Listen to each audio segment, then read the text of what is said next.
Welcome to the We Can Do It Women movement, where women 60 and wiser step into their spotlight, yes, and make the rest of their lives the best of their lives. I'm your host, Debra Morrison, a wealth building expert and champion for extraordinary women just like you. For over 45 years, I've helped women secure their financial futures, and now I'm on a mission to ignite a revolution. Yep. Showing the world that 60, 70, and beyond, we are not slowing down. We're just getting started. And today's We Can Do It Women expert interview features my dear friend, LaWanna Bradford. LaWanna, welcome to the show. Thank you so much for having me, Debra. How are you doing? I'm doing great. I am so impressed. I mean, I have known you for, I'm trying to think how long it's been. It's been a while. I think we're going on 6 years, believe it or not. Yes, yes. You know, that's true. We met down in Atlanta at that Business of Speaking. And so I'm just saying this because it came out of my head. And that is that we have I picked you out. I just said, I already researched you. I picked you out and I said, I got to speak with this woman. And so, of course, I planted myself right beside you at lunch. And you're telling me your story, and we'll get into your story because it's so impressive. Well, actually, we're going to hold my comment until we get to that part of the story. So let me give my viewing audience, if you don't happen to know who LaWanna is, boy, are you in for a treat. LaWanna is a global strategy leader. And that is no joke. She didn't just get on a cruise ship and talk about going to a different country. No, she did not. She's been all over the world. And she has been awarded, catch this, the Presidential Lifetime Achievement Award. This, my friends, is a very magnificent award and so prestigious. And I honor LaWanna. As a matter of fact, let me just launch right into this. LaWanna has volunteered, and I'm sure it's larger than this now because when I was doing the research, some of this was several years old, over 40,000 hours. How many is it now, LaWanna? Probably 50,000. I don't know. Yeah, it's a lot. After a while, you just stop counting and just keep giving. Well, you've done that your whole life. Now I want to remind our audience that Malcolm Gladwell, who wrote Blink and other wonderful books, I recommend his books highly. He talked about the 10,000 hour rule. Do you remember that? Yeah. He asserted for expertise. That's how we know you're an expert. If you've put in 10,000 hours, we can at least, listen to what you say as an expert on the topic. And so LaWanna, I'm just saying, guys, gals, 4 times that much. And that's what she's given away. So she's also worked in her business. And what is her business? Well, she has come to her business with a master's in public administration. She's a serial entrepreneur. Boy, there's not a business this gal hasn't started. She's a global leader, and she has a penchant called Making a Difference. And she is now COO of her own firm, of course, the Bradford Group. It's a commercial and investment mortgage brokerage house and a business management firm. She guides federal and private industries, profit and not-for-profit, small businesses and entrepreneurs in order that they remain relevant in ever-changing markets, because sometimes, especially entrepreneurial world, it's kind of lonely out here and you might not be completely up on the latest and greatest. And LaWanna takes your hand and says, hey, here's where we're going here, right?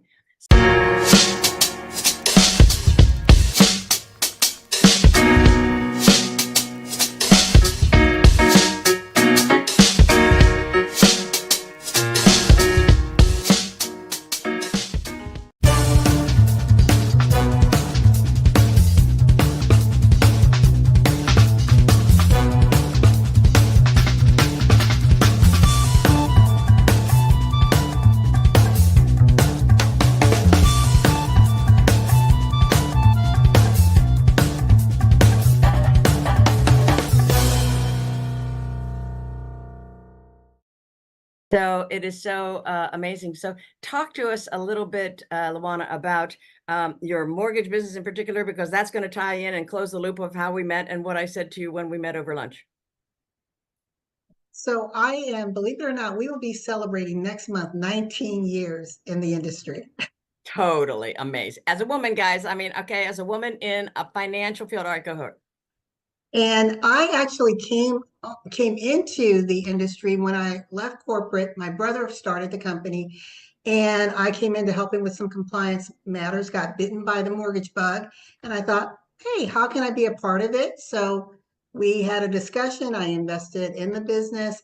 And I felt like we had the Midas touch, Deborah. I mean, it was booming. Life was good until 2007, 2008 came, and the rug was jerked from under us. And I didn't know how we were even going to survive. Banks were closing to the left and right of us, mortgage partners were closing. And I had to do what I tell people never to do. I robbed for my future to take care of our 13 employees. Hindsight, I would have done it in a very different way. And I still had to end up letting them go. Husband, financial crisis in marriage doesn't always go well. He left, I stayed, and here we are. So it's been a wonderful experience, and I think surviving not only an economic crisis, unlike anything we've ever experienced in our lifetime, Completely.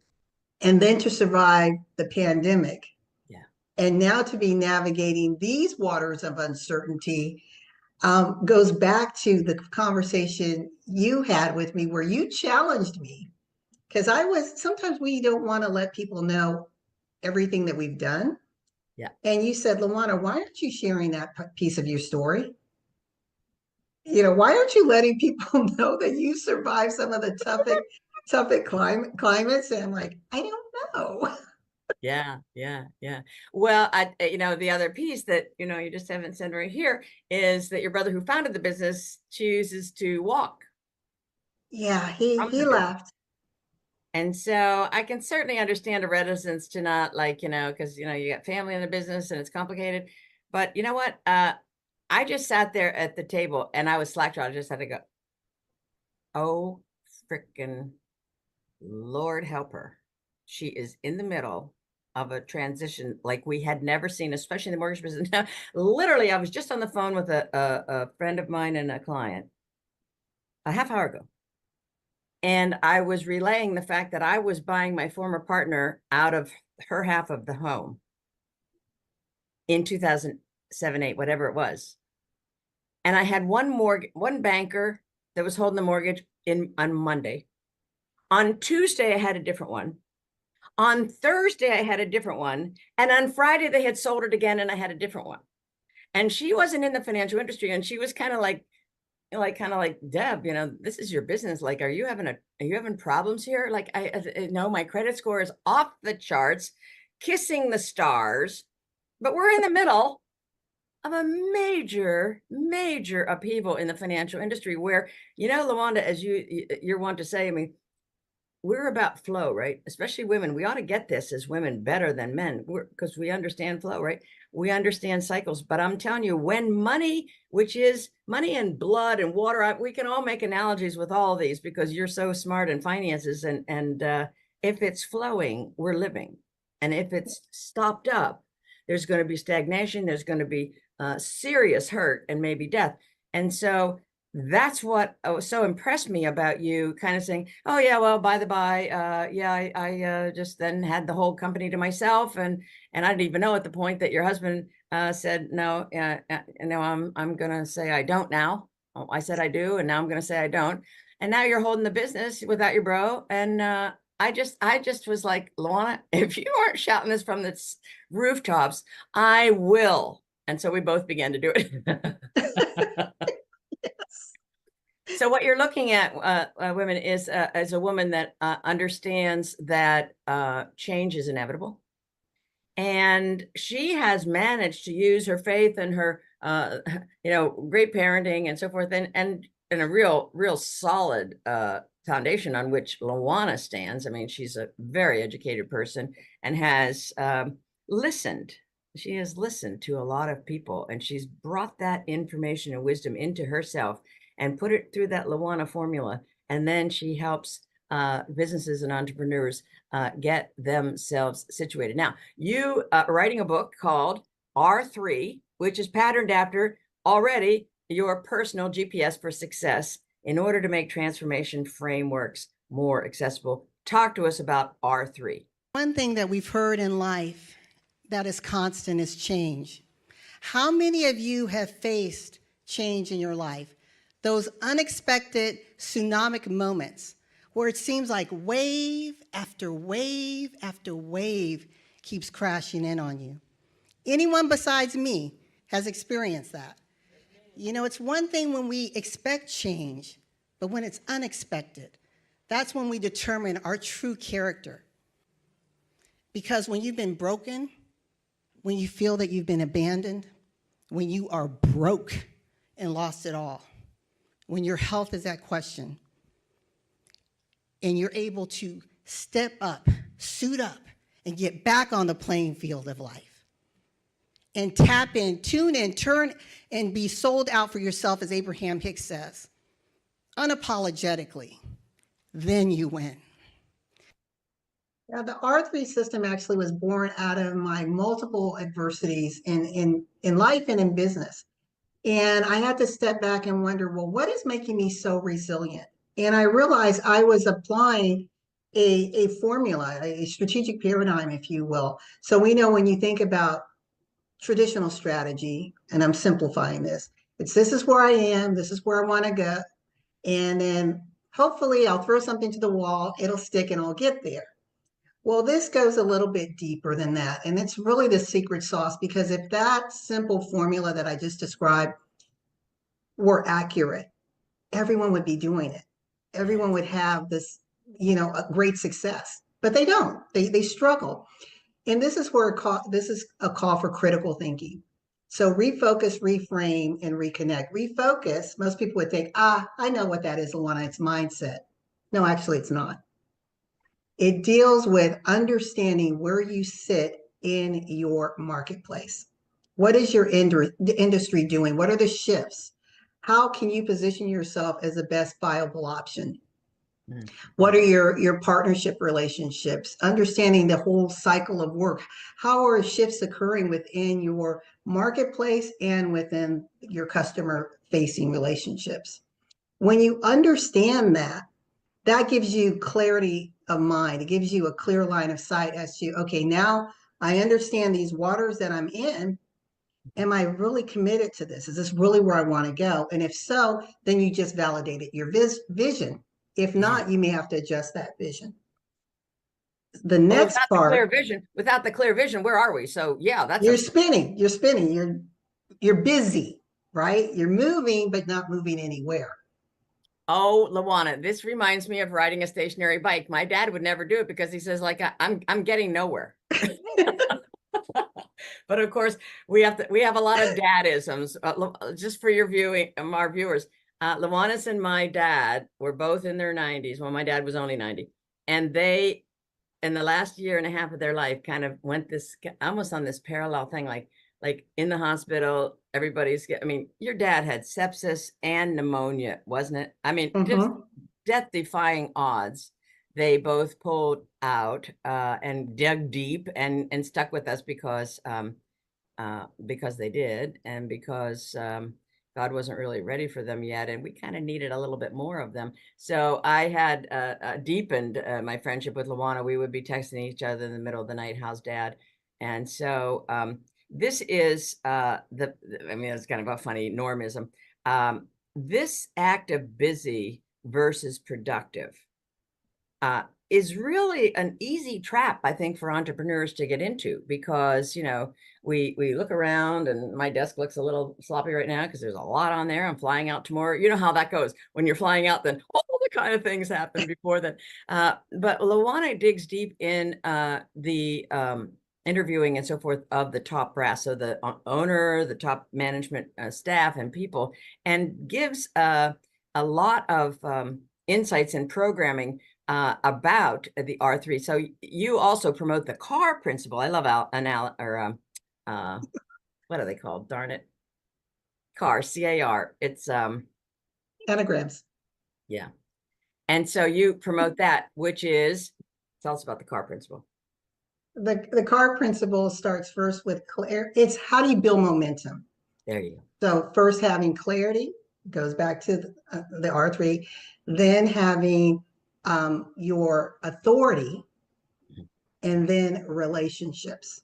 Right. So I can have clarity, but that authority comes from me getting the reps in, been there, done that, got the t-shirt, as you said, with the hours. Now my lived experience shows my expertise. You also have your clients and partners giving testimonials for you. You have that endorsement.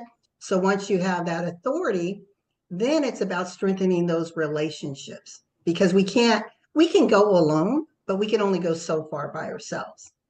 Right. So if you're really looking for impact, influence, and ultimately the level of income that you want, it takes a village. And that's what the car principle says. So it's like you own and dominate your lane in a way that's celebrated by others, but you also celebrate others in your collective journey, because you are traveling, so journeying, if you will, together. Yes, yes. And that accountability right in that middle is so valuable because as entrepreneurs, and I'll speak for myself as type A cubed, it's like squirrel, shiny red truck, right? And and you hold people's feet to the fire in a way that's very, very, very successful. As a matter of fact, I was so jelly. You were last year at the Super Bowl with the Kansas City Chiefs, and you're interviewed. I'm tuning in one hour after another, and LaWanna's on with this radio show, that radio show, and she's saying, I have the R3 program, and these people are like, oh my gosh, I hope your business picked up. I was so impressed. How did you get that gig, and what impact? First of all, talk to us about you and the Chiefs, and then how did you find that whole experience? Because that was something that I don't know as many of us are going to have, if any of us. There we go.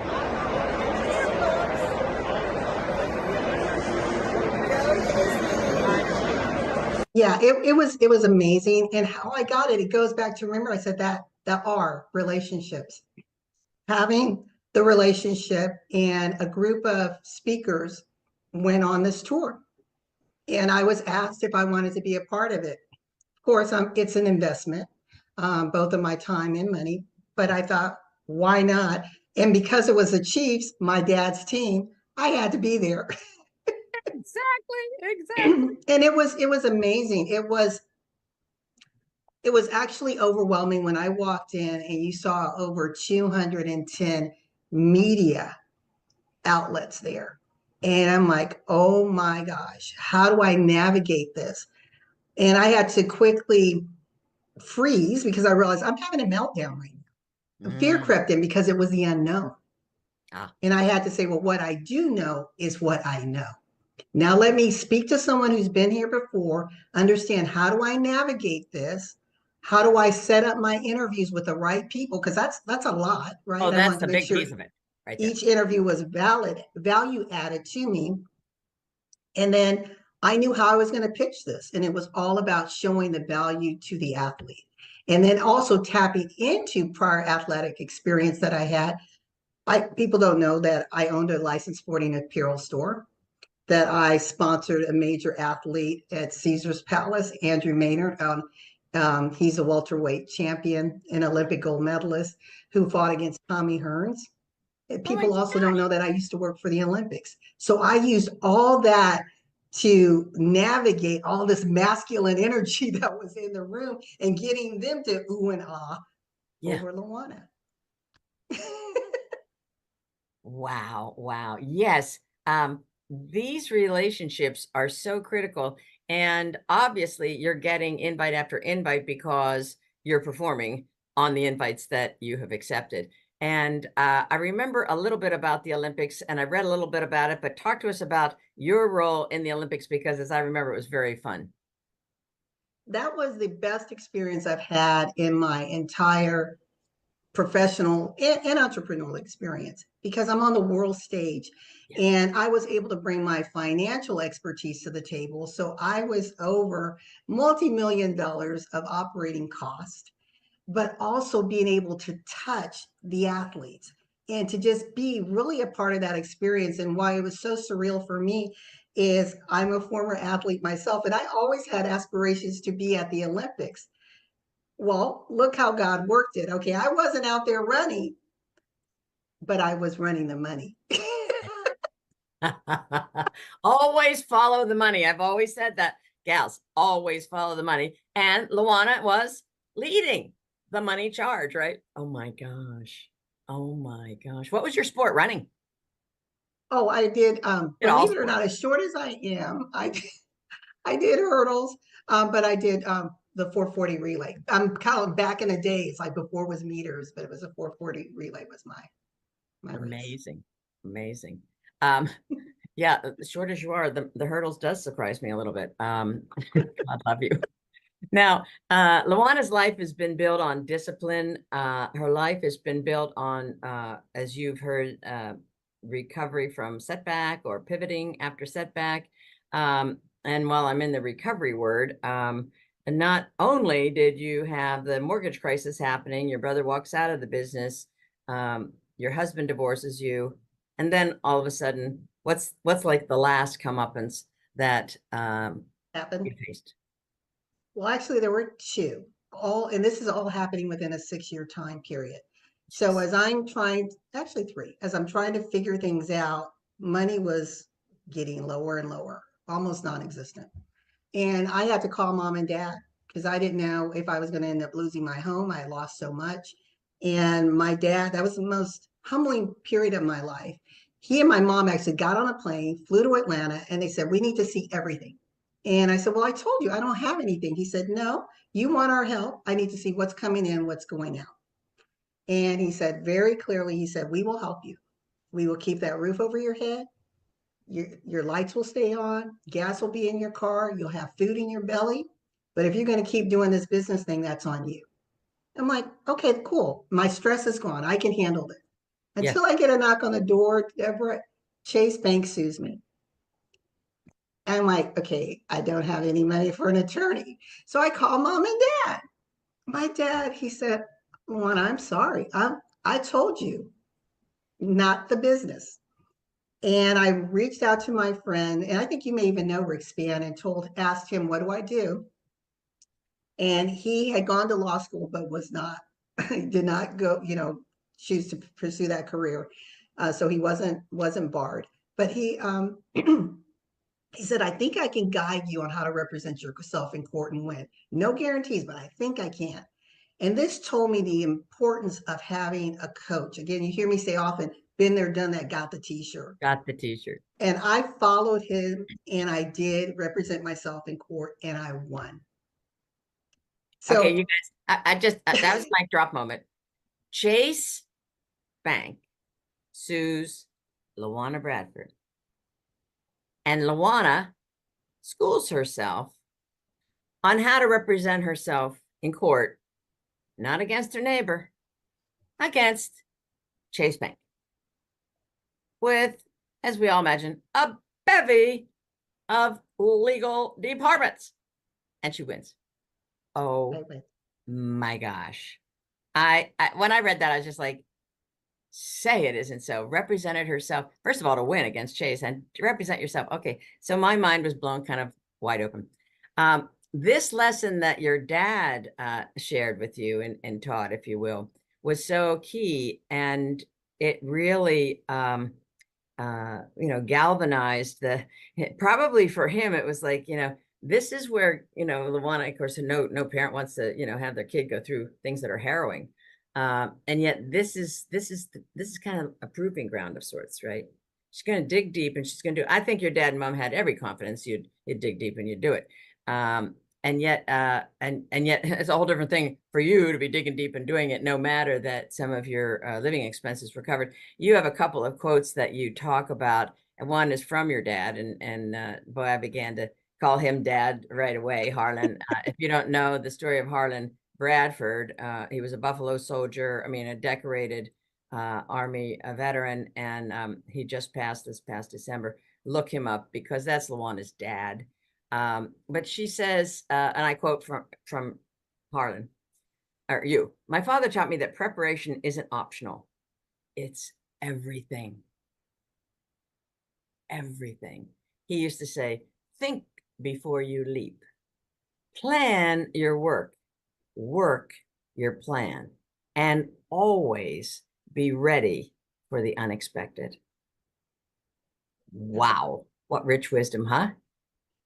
It was. And, looking back, I think, yeah, he wanted to make sure that there was a safety net again for my survivalship, but he cut the umbilical cord. Yes. Yeah. And I'm so glad he did, because had he said, okay, we'll help you with that, I don't know if I'd ever would have developed the grit and the resilience in really tapping into what can I do? What can I make happen for myself? Yeah. Yeah. Yeah. Yeah. And Yeah. then the last, if I can add this, I said there was one more thing that happened. Yeah. So after all of that, I'm thinking, Yes, okay, I'm, I feel like I'm stopping, but I'm moving. And then I was diagnosed with cancer. And I thought, wow, okay, God, what next? I never asked why, yes. never. But I want to share this with you. I've never seen this program again. Mm. And I only cried one time. And it wasn't even a cry. It was like that lone little tear as I sat on my bed, and I turned on the TV, and it was a televangelist on. And again, I've never seen this person. I believe it was just God showing up in his angelic form. And this person said, there's someone out there watching right now that has been recently diagnosed with cancer. And he said, I don't want you to lose faith. I just want you to know that even though the doctor said there is no hope, because what I was diagnosed with has no cure, and it's rare. And it's rare to be in the African American community, and it's rare for women to have. Oh So my. no cure. And he said, but just remember that man's medicine hasn't caught up with God's miracle. That right there, I was like, I'm golden. Yeah. God, you've got this. I'm going to It's keep just living. I'm just going to keep living. like you weren't on a party line with God. You 1-to-1 right Yeah, there. That was a download. it was. It was amazing. And I have searched and searched, and I cannot find any record that this program has ever even existed. Whew. Okay. Every hair on my body is standing up. Yeah. This cancer diagnosis that was so bleak. What did you start feeling poorly? Because sometimes people don't even feel poorly. They're just like going in for their annual, and something comes up in the blood. No, this is why I tell people, really know your body, how it feels, how it looks. Yeah. I had gone to bed, everything looked normal. I woke up the next morning, and I had about a silver dollar size white spot on my arm. It was like just the pigment just went away. And I thought, how did this happen overnight? I go to the doctor, and I went to my primary, and she said, oh, you're just going through the change, and it's probably eczema. I said, I've never had a skin disorder in my life, and I don't think that looks like eczema. And she said, that's what it is. And she called me a hypochondriac. So she gave me some cream. I was rubbing the cream on, and nothing was changing. And 2 weeks later, I said, I don't think this is eczema. So I go to my dermatologist. I didn't have, well, now it's a dermatologist. I never had a dermatologist before. So went there, Yep. and they took one look, and they said, oh, that's not eczema. It's not psoriasis. I said, what is it? She's like, I don't want to be certain until we do a biopsy, but it's an autoimmune disorder of sorts, or it's lymphoma. And I said, can we just call it eczema? And I keep applying. Oh. I'm like, I don't like either of those diagnoses. So they did the biopsy. I go back a week later. I went by myself because I literally do not think I'm going to be diagnosed with anything. I go in, and they said, are you here alone? I'm like, well, yeah. And they said, well, come on back. And it was the doctor and a radiologist and the nurse. And right then I said, all I heard was wah, wah, wah, wah, wah. I heard life expectancy, wah, wah, wah, and that was it. Oh my God. And that was 10 years ago. I'm still here. So what was the treatment? They did my Madison and Mason, those are my niece and nephew. They laughed. They gave me light therapy, and it's literally like being put in a microwave. You totally nude, and they nuke you because the lymphoma that I have, it's T cell lymphoma. And actually the whole word is hypopigmented mycosis fungoides, T cell Say that one lymphoma. more time. Hypopigmented mycosis fungoides, T cell lymphoma. A long word for, we don't know what this is, but Yeah. but it attacks the skin, your largest organ. Yes, of course. And so that's what they're trying to do, is arrest the development of it and preventing it from going into the lymph nodes. Oh. And this is what was amazing to me. About 5 years ago, I was seeing my oncologist, and she's like, I don't know what you're doing, but because you can't diet and everything else, that doesn't do anything with this. And she said, well, whatever you're doing, keep doing it, keep your stress at an even keel. And she said, your numbers are stable. I said, that's good. She said, where are you, by the way? I said, well, I spend a lot of time in Arizona. And she asked what part. And when I told her, she said, it's resistant to altitude. So the altitude was helping to suppress it. And I'm thinking, who knew, as I'm going back and forth, taking care of Dad, that God's taking care of me? Is that amazing? Nothing short of it. Nothing short of amazing. Wow. So then how long after the initial diagnosis until they said you're clean? I'm not. Interesting. According to medicine. Yeah. You know, it still shows up. I go every 4 months. But people who don't know me have no idea. Yeah. But I feel great. My energy's high. The only evidence, physical evidence that I have is it took the color out of my hair. People thought, oh, you were always coloring your hair. No, it stripped the color out of my hair. And I intentionally chose not to color it to remind myself who's holding me in his hands. Right now. So it's a statement. Oh dear. Well, that just it buoys my soul. And your strong faith has always been your rock, and your dad's rock, your mom's rock.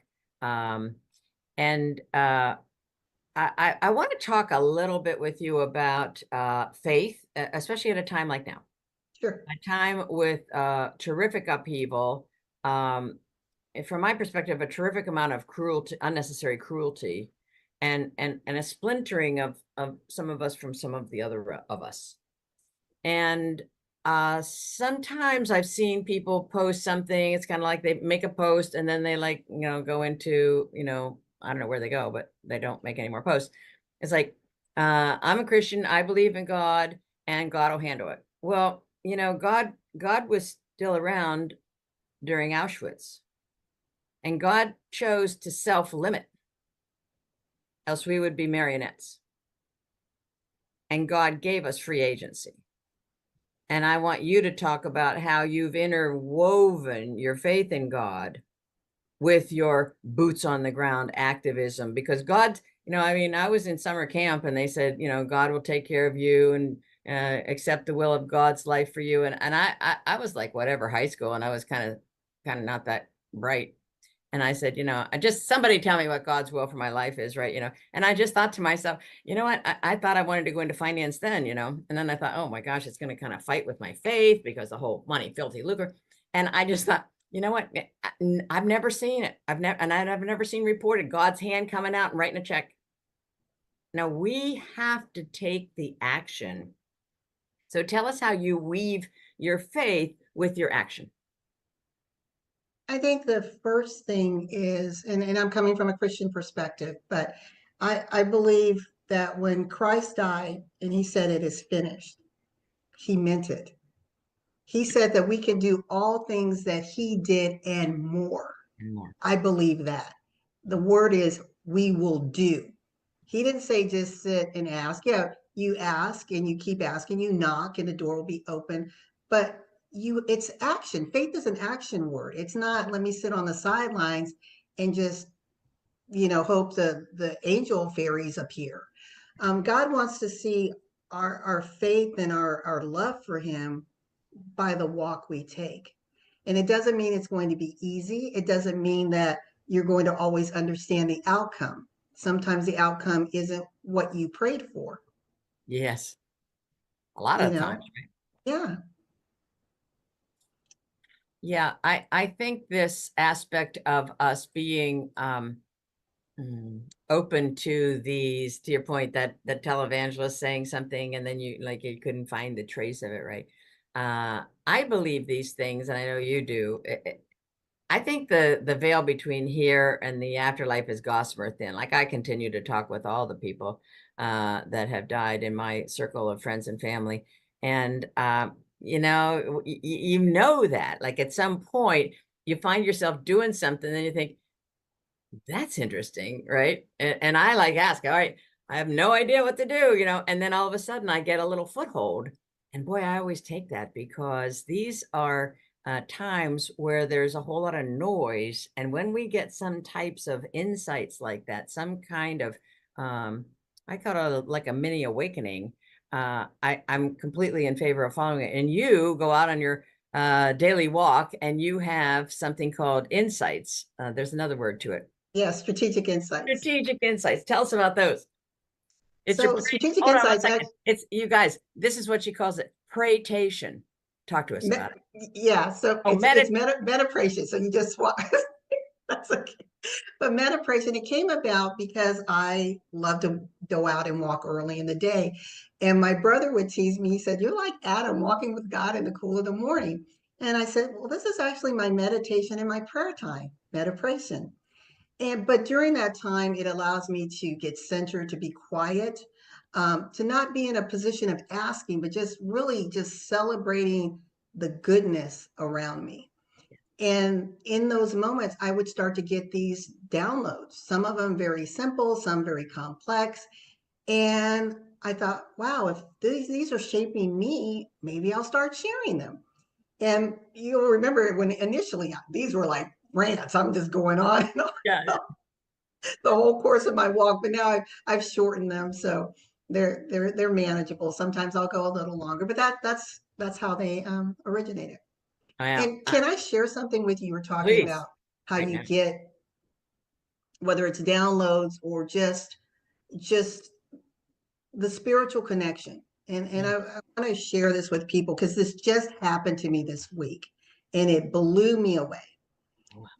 Because of our faith, we know that we're eternal. Yes. And that we're just in this physical body. And so I woke up that morning. I'm always thinking about Dad, but I woke up with him. He used to quote poetry. And one of the poems, one line of a poem was, "Who can see the wind? Neither you nor I. But when the trees bend down their heads, you know the wind is passing by." I heard that so clearly, like he was right there. That's what I woke up to. And I thought, wow. I said, "Good morning, Dad." I go and I take my shower. I come get out of the shower, and I remembered a song called "Like the Wind." It's a Swedish group called Eden Adal back in the 80s. And I thought, wow. I wonder, can I find this online? And I found it. Now, this is one of the lines is, "Like the wind blowing within me, keeping us together, though love is forever. Like the wind, love is eternal, touching me like the wind." And it says, "Together, though we're far apart, you'll always be in my heart." So those are the words of the song. I'm like, whoa. I'm like, Dad, I hear you. God knocks 3 times. Yes. So I get up, have my breakfast, and I'm like, oh, I forgot to get the mail yesterday. I go out to get the mail. One of the things my dad read every night before he went to bed was his daily bread. Yes. I have never ordered a daily bread. I have never received a daily bread in the mail, ever. I pull out the mail and I'm like, are you kidding me? Was the daily bread. Oh my gosh. And I just sat there and I thought, if I didn't believe there was a God, if I didn't believe that we are eternal beings, this solidifies it for me. I don't care about anyone else, but I know what I know, and no one can make me think anything else. Oh, absolutely not. How rich is that? Yes, but the daily bread was a big staple. in the Morrison house as well. I was reading it with my dad many times in the last year of his life, and I would have him, like some of the nurses would just like read the devotion and read the Bible thing, and I thought, well, as long as he's able to look up those scriptures, and so I would. He had good eyesight still and very good hearing, but I didn't want anything to be an impediment, so I put a couple of pillows up, and then I put his big huge Bible on there, and I said, "Okay, Dad, here's the passage," and he would be looking through. He knew his Bible backwards and forwards, and he would get the thing and get the right book and chapter and verse, and then he began reading it, and then I would, as the visits waned and as he lost some acuity, I would put a paper and guide him down. And I was so grateful just to have, not just, I'm going to eliminate that word. I was grateful to have that insight, to give him that grounding, because the Bible was the center of his life. And when he would start to slip a little bit, when I was there, I would just say, and I'm sure everyone else did too, but I said, "Dad, did we do the devotions yet?" And we would just pop out the Bible, and bam, it was just like, it's like he was plugged in now. Yeah. Right. And he came into a whole different sense of acuity. So anyway, that's an interesting analogy. Just the second I said it, I think to myself, we want to unplug from some of this media noise, because like today I had a mic problem. I had to unplug it, wait a little while, not just unplug it and plug it back in, unplug it and wait a little while. And I prayed and plug it back in. And our bodies, sometimes that's all we need, is to unplug and get rid. Else we're going to meld into this, whatever, muddy blood or bloody mud. I don't know what it is, but it's not pleasant. And this is a time, LaWanna, when we want to maintain our strength, because I don't know how long this battle will be. And yet you're quoted, and I love this quote, and I'll quote you. When women step into their power unapologetically, they create ripples of transformation, not just change, transformation that touch everyone around them. So talk to us about how even the smallest acts of us are maybe seen and not seen, or we know who saw us, but we don't know the ripple effect, and your experiences in that kind of thing, because I know you have many.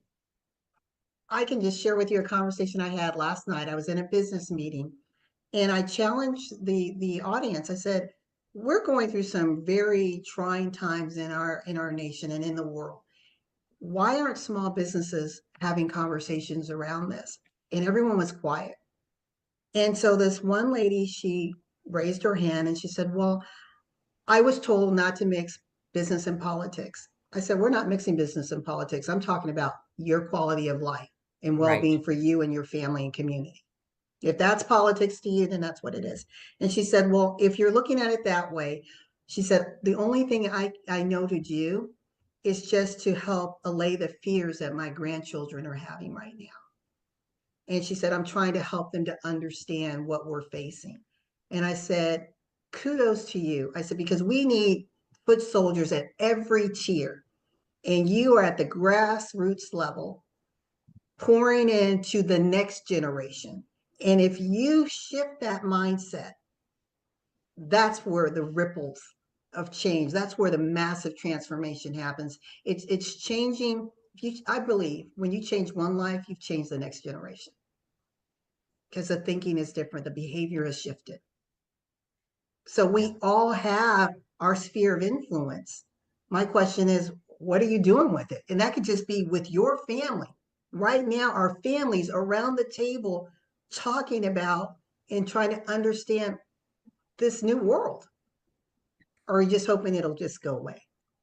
We're going to see what different bedfellows we may have in these different interests that we're now, voicing our concern and our opposition to, or our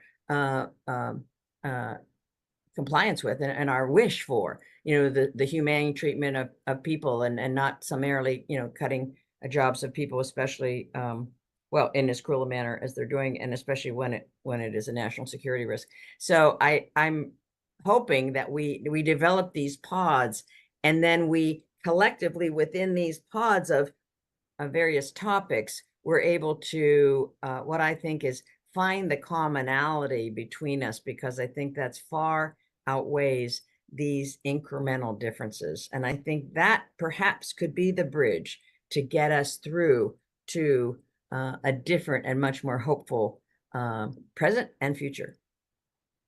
No, I agree. And I think we can all stand in a seat of judgment, finger pointing, and basically we all want the same thing, and that's the ideal of a better life, whatever that may be for each person. If you want to shout, make America great again, fine. I used to say my father bled red, white, and blue. I Yes. am a patriot through and through. There are certain things that I will stand for, fight for, die for. I love this country, but I don't like evil of any kind that has the risk to intentionally harm individuals. I think there's things that we can do better, not just as a nation, but as a world. But it first starts with us. I think it's broken people create more broken systems. Right. So if we can deal with our fractured families, right? Because our families, the divorce rate, single parent homes, if we could fix that, then we can fix our communities, then we can fix our states. I don't believe the solution is top down. Yes. I believe it's bottom up. Always. Yeah. What was Margaret Mead, right? When the people lead, the leaders follow. And Exactly. all good. I mean, John Lewis, Rosa Parks. We're talking about the suffragette movement, and then decades later, Black women being able to vote. We're talking about the suffragette, but then Black women didn't get the right to vote for, you probably know it off the top of your head, like 20, 30 years. Is disgraceful. Yeah. So always it is a groundswell, and I see it happening. And so that's what I want us to focus in on, is the little wins, because otherwise the noise can cause us to shut down and feel like this isn't going to happen, this is not doable. Everything is doable. You have a little quote and I love it. You're talking about running the race apologetically, and when you do this consulting with business people, you actually instill in them, I think, the belief that they can do it. Talk to us about how you engender that belief in people that might be wavering a little bit. I think in our lives, unfortunately, we hear more negative, more no's than yeses, more what you can't do or what you shouldn't do rather than what you can do. And so whether I'm talking to the C-suite, yes, or that small business owner, I'm focusing on, let's look at the genius that you have, the yes, gifting, the skills, the talents. You were put here for this appointed time. You were pivotal in history. And if you can latch onto that and realize, and this goes back to the reframing, because MLK said that you're the architect of your life. You should draw your own blueprint. When we realize that we have that creative power and that no one competes in our lane but us, and you can really own that, yeah, it's expansive. You show up big. You're willing to take up space. I don't have to worry about what someone else is doing to my left or right, because there's plenty for everyone, right? So it's really, I think it's tapping into a belief, because for some reason, especially here in this country, we're the wealthiest nation, but we're a nation that has stopped believing a long, long time ago. And we are pointing, well, where are our leaders and what's this person doing and what are our Congress people doing? Well, what are you doing? What are you doing? I think it's incumbent upon us to understand that we're fighting systems where the isms are baked in for sometimes centuries. And that takes a strong army to fight that. It takes a groundswell of people saying that person's life is just as valuable as my life. And so I want to open it to you to talk with us about your work. You have a very, very wonderfully populated and engaged Celebrate You Facebook page. Talk to us though about anything that people still have misconceptions about vis-a-vis racism, because it's still prevalent, and I think it's going to have to. I think women are going to continue to be the key players to dismantle this system. How can we best help? And racism, for those that don't understand, it's a construct. Exactly. It's a construct for whoever happens to be in the seat of majority or the seat of financial power. That's all it is. And so I develop a system to benefit me if I'm the majority, if I control the purse strings. Yes. Anyone would do it. It's easy to say, Yeah. well, if we were the majority, if we, meaning African Americans, we wouldn't do the same. Would we? Or would we not? Typically, he who has the gold, as my dad says, makes the rules. It just is. And I think one of the things we have to challenge ourselves with our own biases and prejudices. We all have them. I'm not saying, so when people are like, I'm not racist, if you are benefiting from certain systems, are you or are you not? I don't know. You have to define that. But can you be prejudiced against another person who you don't understand or who has differences? Absolutely. Can you have biases or blind spots? Absolutely. I know I have them. But because of an exchange and sharing of experiences, we tend to understand and we become more expansive. I had the opportunity, even my dad, at 94, growing up in a little German community in Missouri. And as he said, my running buddies were all white. That was very unusual for him. And then graduating from high school and then quickly going off to Europe. So his exposure was very different. My lived experience was very different. I truly, and I know this is going to shock some people, but it's okay. I truly learned what it was like to be, and I'm going to say the stereotype of what Black in America is, when I moved to Atlanta. I remember. Because I wasn't around people who looked like me. I was just LaWanna, the military brat. That's how I identified myself. I didn't identify myself as a Black woman. If someone said who I would use military brat before I define myself any other way.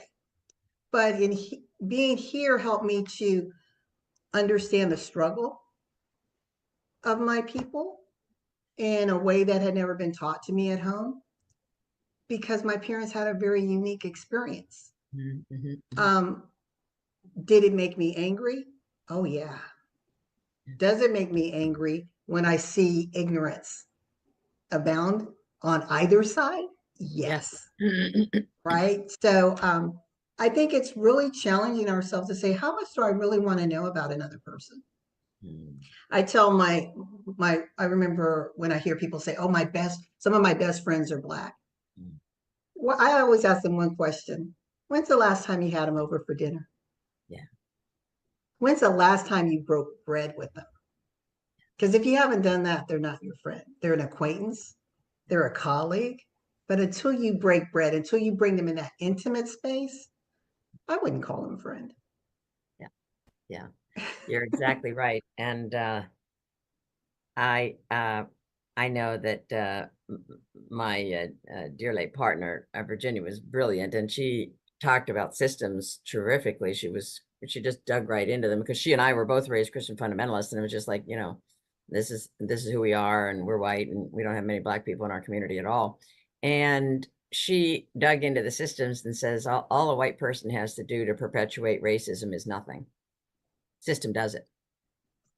So, and all a straight person has to do to perpetuate homophobia and heterosexism is nothing, because the system does it.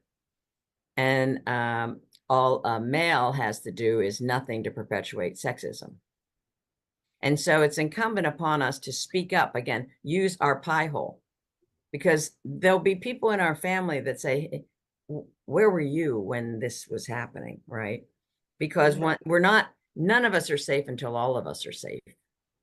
Exactly. And so last I checked, everybody was born of a woman. So the next time, women are spoken of in derogatory terms, and of course, Mark Zuckerberg has basically said, yeah, you can talk about women as chattel on Facebook, no worries.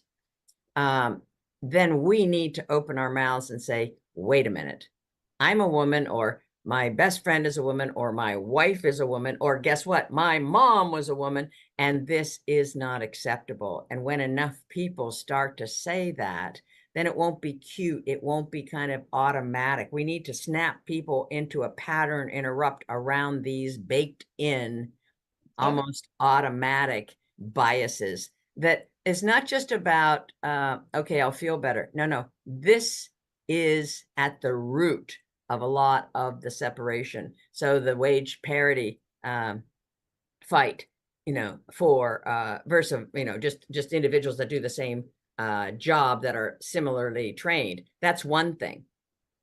And then when the statistics come out there for white women, not Black women, not Indigenous women, not Indian women, etc., not Asian women, and the aspect of the fact that, and this is an expansion for some of us, entire industries, nursing, healthcare, typically, house cleaners, people that clean motels and hotels, these whole industries are underpaid, right? It's not just about the STEM people, male and female, equally trained, and one's not getting. So when women have said to me, and sometimes an older woman has said, I'm not inclined to be political. Here's the deal. Politics is life. And when we voice our opinions to our legislators, they will presumably construct legislation that's representative of the collection and the collective. And from those laws, the budget will be distributed. So if you find yourself undersaved and yet you're working 3 jobs, it's time to open up your mouth and say, I can't have this happen anymore for me and my family. And I think it's incumbent upon men and women to be saying that loud and clear. Let's step into our power, as you have done so eloquently. You have been interviewed everywhere. I want to just say, I want to invite our entire listening audience to look LaWanna up. Of course, I told you she was at the Kansas City Chiefs. She's been on Market Watch, NBC, CBS, USA Today. I probably should have said this at the top. Women's Prosperity Network, ABC, KMET, iHeartRadio, Medium, Blog Talk Radio, and a billion other places, because she is a trailblazer. She is a visionary, and she gets stuff done. She gets stuff done. And I was so impressed with one quote, that you'd helped a company achieve significant results, a 10% increase in market share within a year for a regional insurance firm. So leave our audience with a great story of someone you helped recently in terms of your business prowess, one of your business's prowesses. I would say, and I'm going to use that particular example with that insurance company. This is right before the pandemic, and they were doing things the way they had always done them. And Debra, what I tell people now, especially small businesses, is if you're doing business today the way you did even 2-3 months ago, you're already on your way to being obsolete. And so with this business, they were doing things the traditional way. They were wedded to their brick and mortar. And I said, well, have you ever thought about, a virtual platform? And they're like, nope, our clients come to us. This is just how we do business. So after some back and forth, I convinced them to, hey, at least give it a try to systemize your processes in a way that will allow you to not be chained to this office building. Exactly. So they did. They implemented it. And 4 months later, we had to shut down with COVID. Oh. And they didn't miss a beat. So you have to, not only as a business owner, not only think about the now and what you're doing, but again, this is where being plugged in and networking helps, because it allows you to forecast and to prepare. So that I always tell people, you don't want to be on the sidelines thinking, oh my gosh, there's a wave, or be overtaken by the wave, but at least learn how to ride the crest of the wave or be in front of the wave. And I choose as best as possible to be in front of the wave. Oh, absolutely. LaWanna is a 5-time international best-selling author. She has 3 TV shows. She's been recognized as the 2023 Next Gen Entrepreneur of the Year. LaWanna, where best can people touch base and contact you? They can contact me on all things social media by my name, LaWanna Bradford. Or if you want to learn more about me, just go to my website, LaWannaBradford.com. Well, LaWanna, our thanks to you. We thank you from the bottom of our hearts, as your time is so valuable. And I am grateful for your life, your witness, your leadership, and the vision that you have. And I look forward to partnering in ways that we'll put together in order to expand the sisterhood, if you will, in ways that, you know, are yet to be discovered. And I want everyone to know that I see you, I value you. And if this episode has sparked anything in you to follow that spark, to kindle and to flame, to kindle that ember, if you will, then I invite you to join our We Can Do It Women community. And the link is in the description below. And if you might be experiencing overwhelm around the political noise, pop onto my March 12th, 6 p.m. Eastern Standard Time, Crush Overwhelm and Take Back Control webinar. The link is below. Until next time, I'm Debra Morrison, reminding you it's never too late to shine, and pay attention to your money and it will pay you back. Thanks, LaWanna. Thanks so much, Deborah. Good night. Good night.